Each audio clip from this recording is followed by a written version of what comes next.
Hi, this is Dan from DIY Domination. Today we are going to show you how to change the brakes on your car by yourself. Welcome to a journey of self-reliance and practical skills where we explore the world of DIY car repair, specifically focusing on brake replacement. Remember, safety is paramount, and you'll need the right tools for the job. While this video serves as a general guide, it's crucial to consult your vehicle's specific repair manual. So, if you're prepared to learn and get a bit greasy, let's do it. Ready to get your hands dirty? Let's dive in. Safety should always be your top priority. When diving into a task like changing car brakes, it's crucial to take a few preventative steps. First things first, make sure your car is parked on a level surface. The engine should be off and the parking brake engaged. This ensures that your car stays put throughout the process. Next, gear up. Safety glasses and gloves aren't just fashion accessories for DIY mechanics. They're essential protective gear. They'll keep your eyes and hands safe from any stray brake fluid or flying debris. Finally, chock the wheels. Chocking prevents the car from rolling while you're working on it. You can use anything from a fancy wheel chock to a hefty chunk of wood.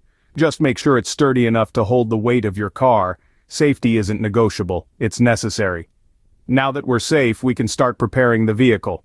Preparing your vehicle correctly is key to a successful brake change. This process begins with loosening the lug nuts on the wheel of the brake you intend to change. Remember, you're only loosening them, not taking them off completely just yet. A lug wrench should do the trick nicely. Next, you'll need to lift your car. In order to do this safely and effectively, you'll need to locate the jacking points. Each car has specific jacking points, so consult your car's manual to find them. Once you've located these points, use your car jack to lift the vehicle. Now this is an important safety step. Once your car is lifted, place jack stands under the vehicle. These stands are designed to support your car and prevent it from falling, adding an extra layer of safety while you work. With the car prepped, we're ready to remove the wheel. Removing the wheel gives us access to the brake system. So let's dive into the wheel removal and brake disassembly. First, we'll start by completely removing the lug nuts. With a lug wrench, turn each nut counterclockwise until it's loose enough to remove by hand. Once all the lug nuts are off, gently pull the wheel away from the vehicle. Remember to place the wheel and lug nuts aside, somewhere safe where they won't roll away. Now with the wheel removed, we can see the brake caliper. This is the part that clamps onto the brake rotor. To remove it, you'll need your socket set and ratchet. Look for the caliper bolts that hold it in place. Usually there are two, one at the top and one at the bottom. Turn these counterclockwise to loosen them. Once they're loose, you can remove them by hand. Next, we'll gently slide the caliper off the rotor. Sometimes it may be a bit snug. If this happens, don't worry. We can use a C-clamp or a brake caliper tool to compress the caliper piston, making it easier to remove. With the caliper off, we can now see the old brake pads. They're located in the caliper bracket. To remove them, simply pull them out.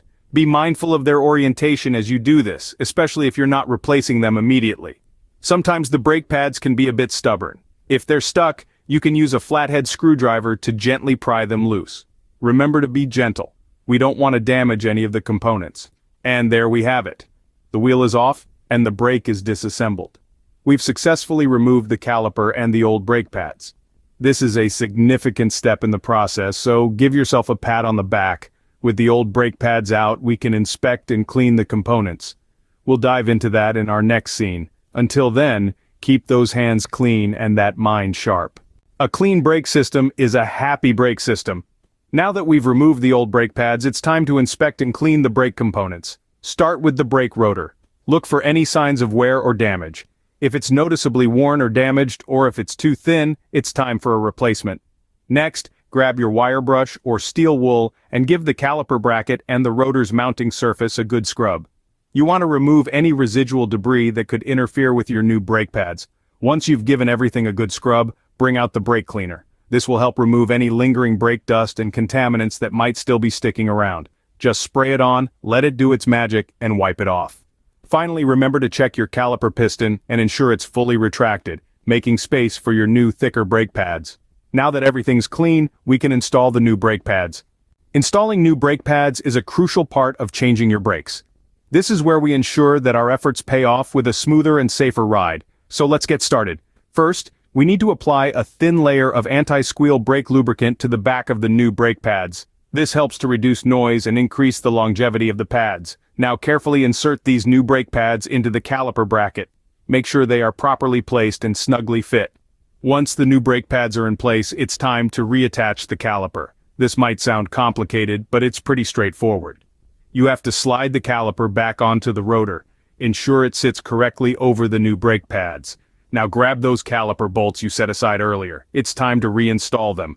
Thread them back into the caliper and tighten them. Remember, don't over-tighten. We need them secure, but not overly strained.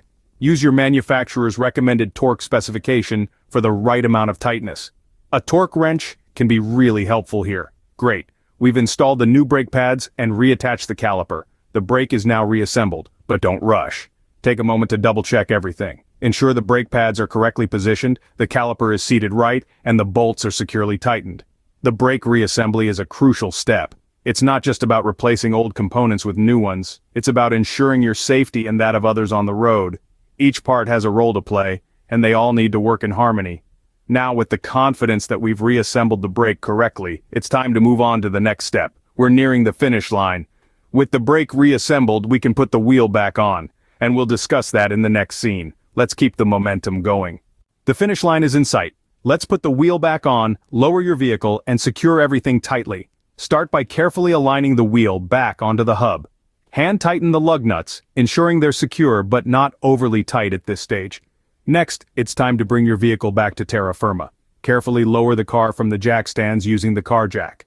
Always remember, safety comes first. Make sure the process is done smoothly and gradually. Now that the car is firmly on the ground, it's time to tighten the lug nuts. But don't just go round in a circle. Tighten the lug nuts in a star or crisscross pattern. This ensures the wheel is balanced and the pressure is evenly distributed. Use a torque wrench for this task and tighten each lug nut to the manufacturer's torque specification. A torque wrench is a tool that allows you to apply a specific amount of torque, ensuring the nuts are neither too loose nor too tight. With the wheel back on and the lug nuts securely tightened, we're now ready to test the brakes.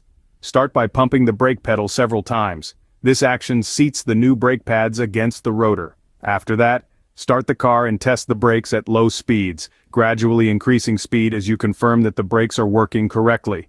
Listen for any unusual noises and feel for any vibrations or pulsations in the brake pedal.